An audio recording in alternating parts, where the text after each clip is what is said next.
Welcome to the History Nerds United podcast. I'm your head nerd, Brendan. Thank you for being here.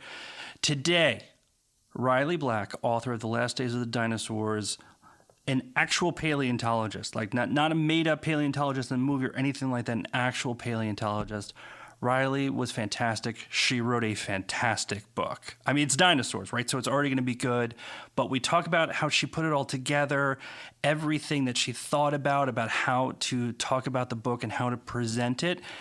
You're going to love it. Trust me. And this was a great conversation. Riley and I had a really good time. I'm going to shut up. Let's let Riley talk.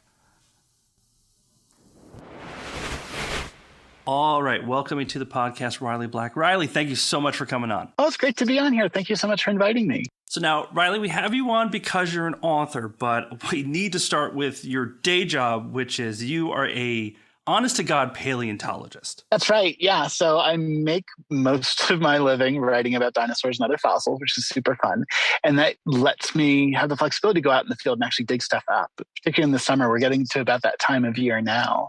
Everything's warming up. You can start hitting the outcrop and go find stuff, go dig stuff up.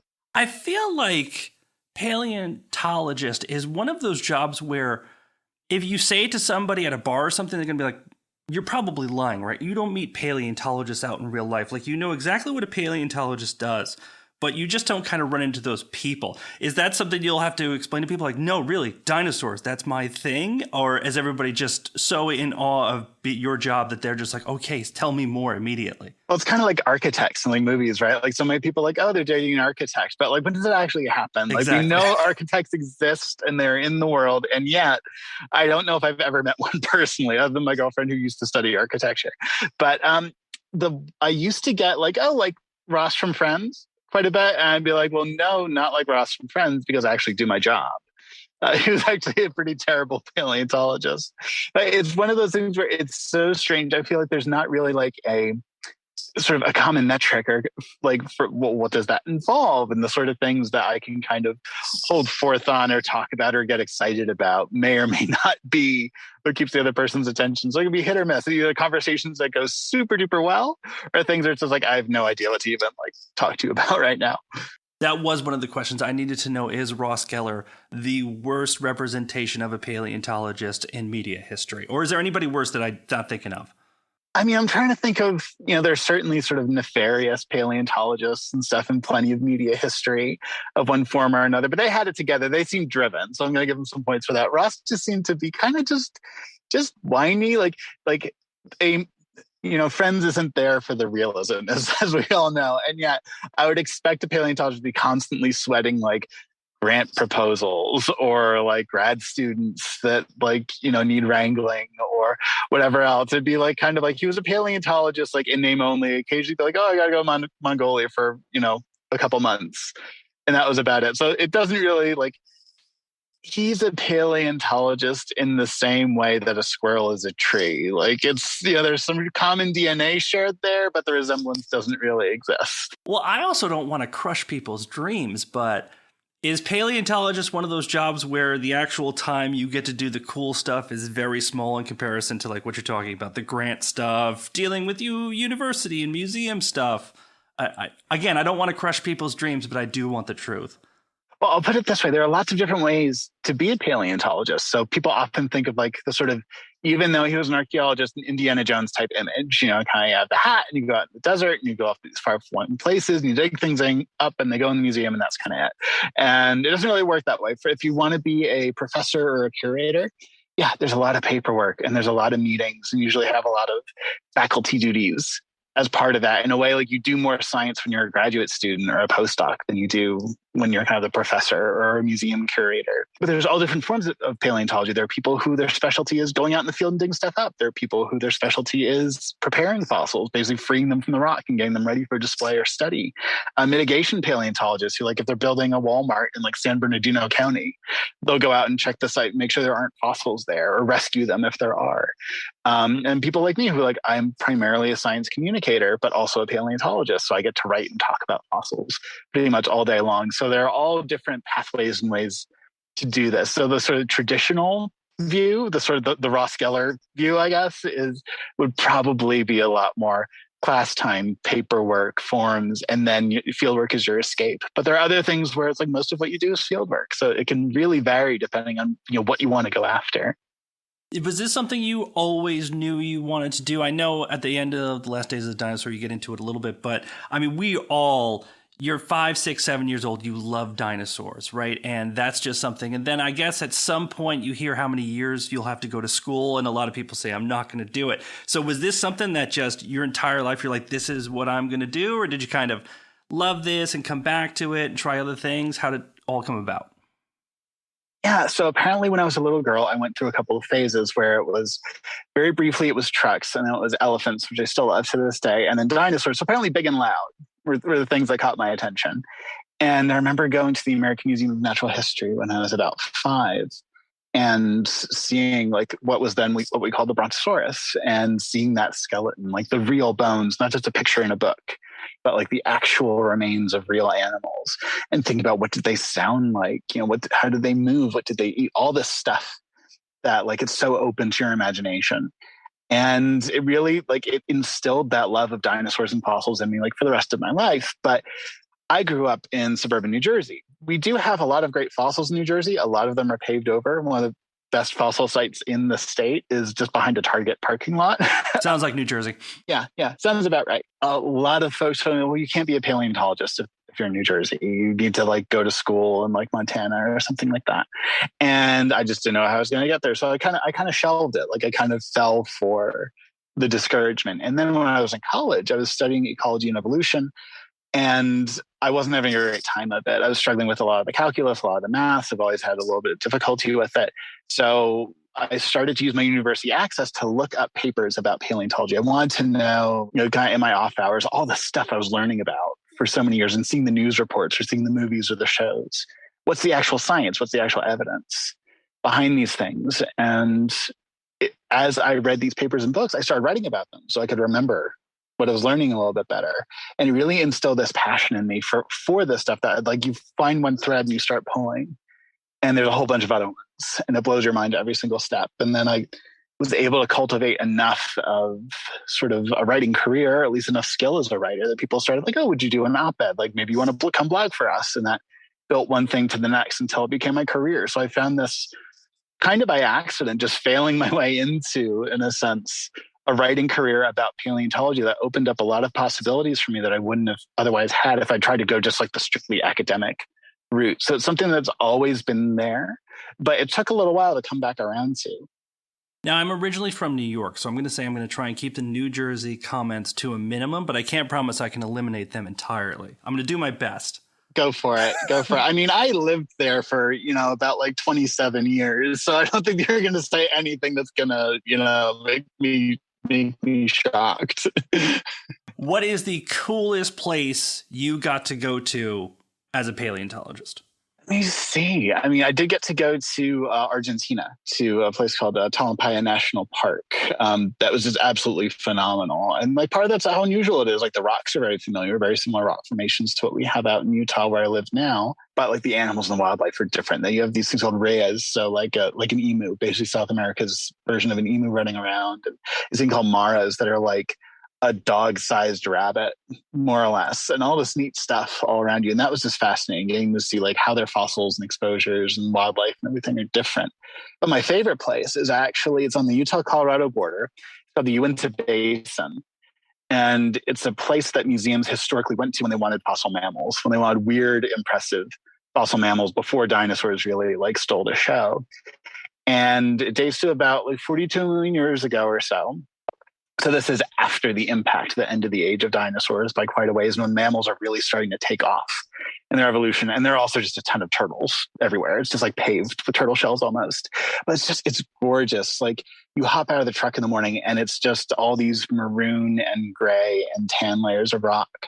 And you can just pick a direction and walk and just go looking for fossils and see something that nobody else has probably ever seen before, from animals that have no living equivalent, as well as sort of the ancestors of some familiar critters today. And even though that place is relatively close, I don't have to go all that far. It's about 3 hours from where I'm sitting now. It feels like another world. And it's one of my absolute favorite places to do field work. Well, speaking of the impact, let's get to it. You wrote the book, The Last Days of the Dinosaurs, just came out. I get intimidated by science. Like when you're talking about like calculus and everything, like I felt a shiver go through my body. It's not my thing. Right. But it's dinosaurs. Like I got to read this book. And what I read was, to me, it was ingenious. You basically created a narrative nonfiction book about dinosaurs, where each chapter is right before the impact, and then you do these different time hacks, right, of how far from the impact and all of these things. And it's within each one, you just talked about all these weird things that we wouldn't think about. Like there was the ancestor of a dog, which I was looking at advanced copies, so I couldn't find pictures. The amount of time I spent on Wikipedia saying this thing existed, this is creepy looking. But where did you get the idea for the book? What made you say this is how I'm going to set it up and how it's going to look, as opposed to just being, here's another science book, it's going to be as dry as the desert? Yeah, I've written a lot of science books previously. I think this was number 10 that I've done so far. And most of the books that are the trade books, the books that like, it's not a coffee table book, it's not a children's book, but it's a book for adults like who are interested in science, have been very journalistic in tone. It's like, I'm going to go to this museum, I'm going to go to this field site, and I'm going to write about what people are finding. Here's the controversy. It's a very meta kind of commentary where like I'm trying to pull these threads together about how science works. And I had a lot of great supporters for those books, but it never really fully resonated. So I thought I want to do something different. And I was realizing that in many of these other books, when I talk about the extinction that ended the age of dinosaurs, I kind of yada yada the whole thing. It's like, big rock hits planet. Of course, there's a mass extinction. Only we know that that's not true. There are plenty of impacts that have happened and are still occurring to this day that do not cause mass extinctions. So what made this special? And as I dug into it more, it became so apparent that this was really an unprecedented event in every sense of the term. Nothing like this has ever happened before. Hopefully it will never happen again. But it really was like, there was always this mystery of like, well, why did the dinosaurs bite it? There are so many of them in all shapes and sizes. They were around for a super long time. What took them out? And it turned out the story was very different from what I expected. So that was percolating in my mind. And while that was happening, I was going through some big personal changes. I came out as transgender. I started going through a divorce. And it felt like my life, like one day it was very much like kind of like the age of dinosaurs. Like everything had been the same for a very long time. And then about the space of a day, everything like flipped. And it felt, very painful. And there was a lot of sort of this feeling of personal like loss and grief. But from that, better things grew from it. And I really related to this event on a personal level, being like this resonated with me in some sense of my own sort of age of dinosaurs and my own age of mammals that followed, where life is different, but is thriving in a different way. And that really is what, attracted me to the story, that it wasn't really just a story of loss, and it wasn't just a story of scientific debate, but it's a story of life's resilience. Like most of the book doesn't feature non-avian dinosaurs. Most of the book features the various forms of life that survived and started to thrive afterwards and the conditions that allowed them to do so. So it felt like a hopeful book in the end, that was going to start with something that's this incredibly dramatic and violent event. But how did we come back from that? And I think the biggest through line that I took from it, which you kind of come back to each time, is, like you just said, first of all, this is the odds of this happening. You threw out some weird numbers, like the energy the asteroid gives off. Like there's a word, I'm like, it's like 44 like zettajoules or something, I think. The energy that's involved in the impact, it's incredible. It's during the age when these conversations were starting to happen in science. It was during the Cold War. So like the impact hypothesis was first forwarded in 1980.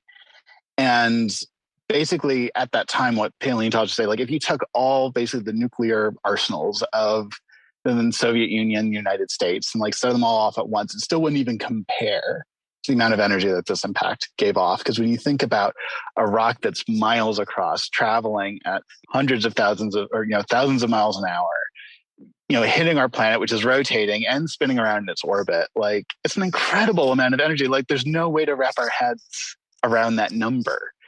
And that's what's so fascinating about it. It's like how do we take this thing that's so huge and so incomprehensible and turn it into something that's understandable and something relatable?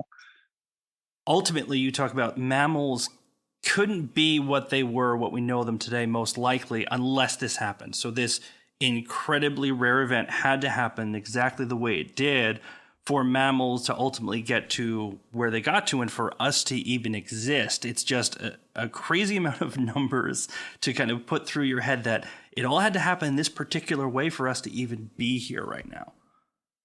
Yeah, it's something that it really blows my mind that primates existed in the Cretaceous. Like we think oftentimes of the mammals that we are and the mammals that we see around us as coming after the dinosaurs. The fact is that the first mammals showed up in the fossil record about the same time as the first dinosaurs do. You know, it depends on what your definition of a mammal is, but like mammal-like things and the direct ancestors of mammals have been around for just as long and lived all through the age of dinosaurs. And they thrived. We had mammals that lived in the Jurassic that were like the equivalents of aardvarks and flying squirrels and beavers and things like that. Just they were small, but they weren't all like kind of hiding in the shadows, just waiting. They were doing their own thing. And part of that diversification was by the end of the Cretaceous, at the same time that T-Rex and Triceratops were alive, you had this little animal called Purgatorius fit in the palm of your hand. It's the earliest known primate. So like our own mammal family was already there and made it through the extinction.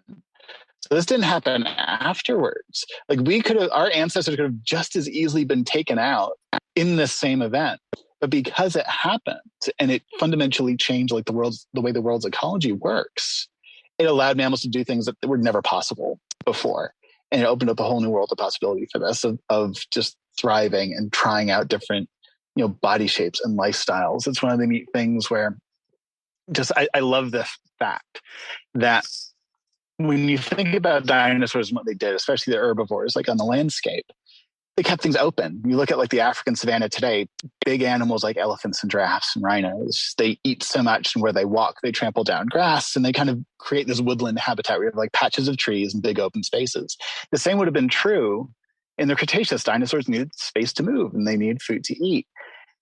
After all those big ones are gone, forests could grow dense. And when you have a dense forest, the environment at the top and the canopy is very different from the middle of the tree, and on the trunk is very different from the roots, is very different from underground. So you have a much more sort of a richer array of habitats for different animals to adapt to and undergo these evolutionary changes. So it's like all this stuff is just threaded through together, where it's not even just about like survivors, but kind of like the world that they emerge into.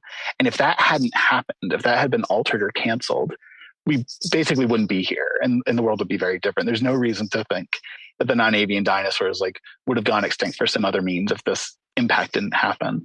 They'd likely still be here. Now, I am on record saying I love the book. However, I do have a bone to pick with you, pun intended. Oh, yeah? Chapter 3. All right, I'm expecting a book about the dinosaurs going extinct. It's big science events. I'm not expecting to feel emotions. However, chapter 3 comes along, and I think it's Ankylosaurus. Did I say it right? Yes. You talk about how the impact affected this dinosaur and getting tossed around, getting hurt, all of these things. And I'm sitting there going, I feel like I'm reading like about a dog getting hurt or something. And I started to have strong emotions about that. Were you meaning to tug at heartstrings? Like, was that the plan, or is that just how you had to go about it? I think once I committed to this form of storytelling, I had to. Like, I tried to pick sort of, for lack of a better term, a hero character for each chapter, whether that was a dinosaur or a mammal or even a species of plant or insects. They'll all get their time in the spotlight. Like, who is going to best tell this story? And for that chapter, Ankylosaurus seemed to be the best one, because Ankylosaurus doesn't get a whole lot of time in the spotlight. But I thought about, okay, what are the consequences of what's about to happen? It was very difficult to write. I'm writing these animals trying to get a sense of how they would have reacted to the world around them, not without anthropomorphizing too much, but sort of what would drive them, how would they respond, what would they feel. And once I decided that, I felt like if I pulled a punch there, it would feel odd. And I didn't want to just fade to black. This was something that I really wanted to show the consequences of this, like how awful it was through the perspective of this particular animal. It was hard to write. It was something that, it didn't give me nightmares or anything of that intensity, but yeah, I didn't like doing it. It had to happen. That's really what a lot of this book is like. It's sort of bittersweet, at least in the early chapters, where we understand that this is history and this is what happened, and it allowed us to exist as we do. But we still feel sorry for these animals. We still miss them. in many ways, and it's a difficult emotion to express. So I felt like like I needed someone to kind of ground us in, like, okay, this is going to get bad, and it is going to get better, but first it's going to get bad. I mean, yeah, you got me right in feels. You really did. How did you decide on the time frames, right? So there's right before the impact, and then right after, and then you start adding a whole bunch of years. Was there just kind of, hey, I decided like this is going to be the time hack, or is it tied to other specific things where you're like, I'm looking at this, and this? So part of what made me pick the time scale option, I tried to think, how am I going to tell the story? How am I going to divvy it up in a way that makes sense? And I thought about more or less powers of 10. Like, we had a good idea of what happened in the moment of impact, and we had a good idea of what happened the day before, and we had a good idea of what happened a million years later.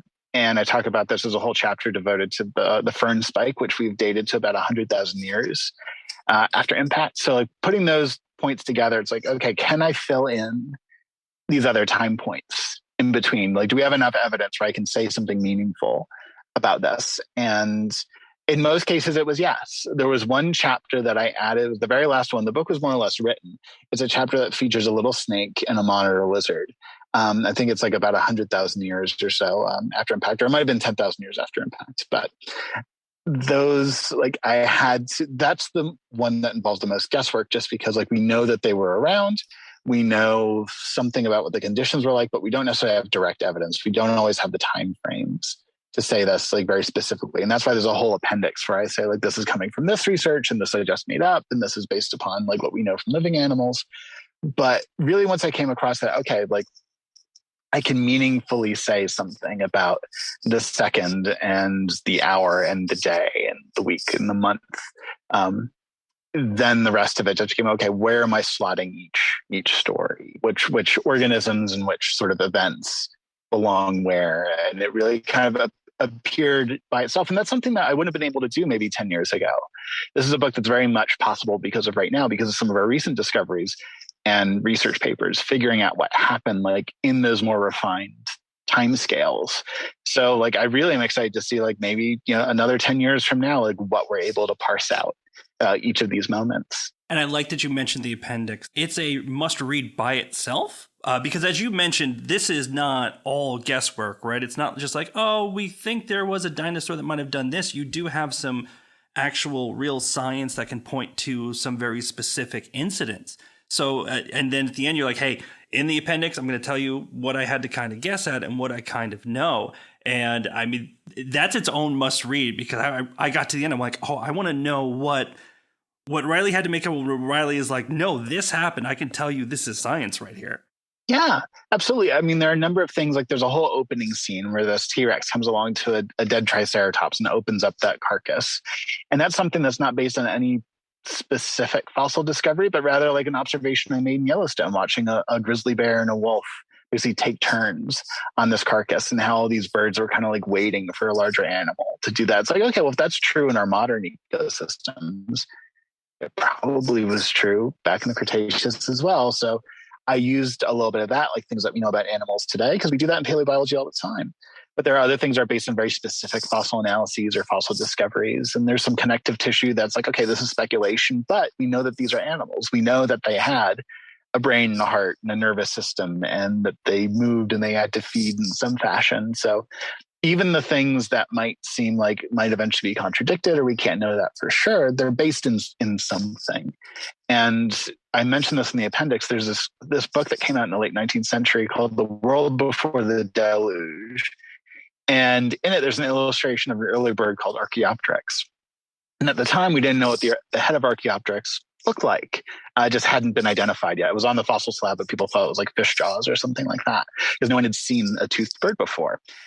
And the artist of that piece restored this basically headless chicken flying over the Jurassic forest. And it's like, well, to me, that's just silly, because you went to all this basic effort to draw the conifers and the feathers on the bird. Like, well, we don't know what the head looks like, so I'm just not going to include it. It's like, well, we know it must have had a skull and a head and a brain and all these things. So even if we don't have the specific thing, there's still stuff that we can say about it.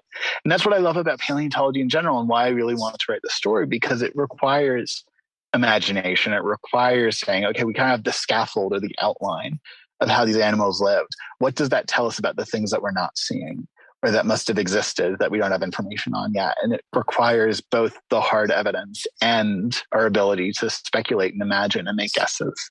Now, speaking of a little bit of fiction mixed with a little bit of science, I did read that you were the resident paleontologist for Jurassic World. Did I get that one right? Yes, so I didn't work on the movies proper, but I've worked with the marketing department over the past several movies, like fact checking a lot of their dinosaur stuff and trying to make sure that, like, especially like the toys or what appears on the website, that we're giving out some like actual dino information in addition to all the cool movie stuff. Yeah, because I was about to say I would be thoroughly interested to see how serious people take scientists when they're doing a fantasy movie, right? Is it just, oh, hey, yeah, email the nerd, see if a dinosaur can fly on a plane or something like that? Like, did they have crazy questions, or were they very much like, hey, we want to get this stuff right while still having an entertaining movie?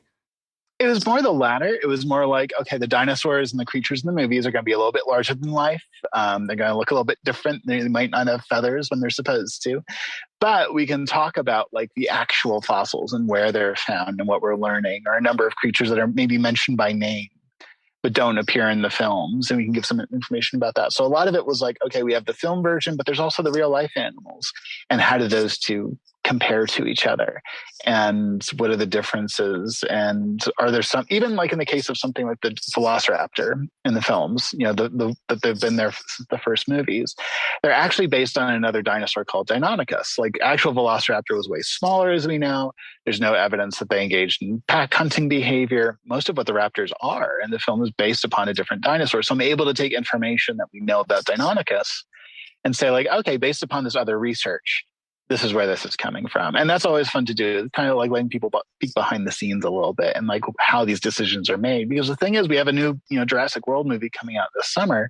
This franchise has been around since 1993, based upon a book that came out years before that, which is based upon science that was really coming up during what we call the dinosaur renaissance, where we're getting a lot of new discoveries and changing our ideas about dinosaurs. So in a way, about 30 years later, we still have very 1990s dinosaurs in these films. So it's always like trying to hit that balance between like understanding what's canon and what these actual animals are like. I viscerally remember seeing Jurassic Park, the original, in the movie theater. I think it was probably like 12 or 13. That's one of those movies that sticks out in my head. I remember going to the movie theater multiple times because it was the first time where you really saw a dinosaur, not in real life, but it looked real. You, of course, became a paleontologist, so I'm sure you must have liked the movie then, too. It was, a seminal moment and one of those movies that sticks with you forever. Yeah, I was 10 at the time, and I remember this was like the summer had just finished 5th grade, and Jurassic Park was like the first like grown-up, quote-unquote, book that I was allowed to read on my own. And I was like just so into it. I was told to like go outside and get some sunshine because it was like June. And I took the book and I went outside and I walked around the garage just reading the book, like basically at a slow pace, to get outside, but still finishing the book. I was so excited for it. In the film, the practical effects were just phenomenal. I forget how many minutes there are, but like the dinosaurs don't actually appear in all that many shots of the film, but they make such a strong impression. And there's that difference of having something that's like a life-size T-Rex puppet is being operated and it's tangible versus some of the more CGI stuff that we have now, which is really cool. And you can do all kinds of amazing things. But those dinosaurs, they felt real. And I think for those of us at the time who were kids and like certainly in love with dinosaurs, that prior to Jurassic Park, most of the movies that we had, they were all claymation or stop motion or animation, or many of the dinosaurs are dragging their tails, are very lizard-like, or sometimes even just lizards with like a fin glued on them, those poor things. So this was the first time that we got like modern, hot-blooded, smart, dynamic dinosaurs, like in any kind of major media. So like it's difficult, like if you weren't there in the context of the time, understanding like how big of a deal this was for dinosaur fans in general, and even from a scientific perspective, because we've moved away from that now. We'd say that the dinosaurs in the Jurassic World films, that they're not meant to be accurate, they're meant to be big and scary. But for that first film, at least, a lot of the background production was like trying to make these animals as accurate as they possibly could be. It was this meld of science and Hollywood movie making magic that really like gave you an image of like, that is like a T-Rex. Like that is exactly what I imagined them to be like. And of course things have kept changing since then. But yeah, it's really hard to overstate like how important the first Jurassic Park was, like that summer it came out. And I hate to be that person, but I actually ended up reading the Michael Crichton book after I saw the movie. And yes, I'm going to be one of those people. I'm going to say it. The book was better. I liked the book. I love the movie, but I liked the book better because I know there was a few things in the movie. I'm like, how would they know that? They can't know that. And then within the book, Crichton kind of explains a few of the ways that they, paleontologists like yourself might put things together based upon, well, I've seen this and I've seen this and I can put those things together. Yeah, it's something that really sticks out to me in terms of the sick triceratops in the film, because in the book, there's this whole thing about how the lilac berries are getting onto the stones that the dinosaurs were ingesting to help break down the plants in their stomachs. And this is eventually, Ellie eventually figures this out. And this is like made a point in the book about like chaos theory, right? About all these unexpected interactions. And they bring that all the way through. In the movie, it's like, we have a sick triceratops and we have people basically nosediving into piles of dinosaur dung. And then we just leave it and we don't come back to it. And I remember seeing that after reading the book and be like, wait, why did we introduce this whole thing when we're not coming back to it? There are a number of things that kind of like pop up or don't come all the way through and they just kind of like hand wave it off. It's still a great movie, but yeah, it's like the book is very much, I think, much more methodical in drawing some of these through lines. And although I will say that I much prefer Jeff Goldblum's Ian Malcolm to the book's version. The book version, I felt like Crichton was kind of using Ian Malcolm as a stand-in for himself and sometimes went on a little bit too long. But Jeff Goldblum, I think, rescued the character. Jeff Goldblum is Jeff Goldblum. He's a national treasure. Like, what are you going to do? Yes. Okay, so Riley wrote an amazing book. You're a very fancy paleontologist, but I ask every author that comes on this podcast, it's the last question. We did have lockdown for a while.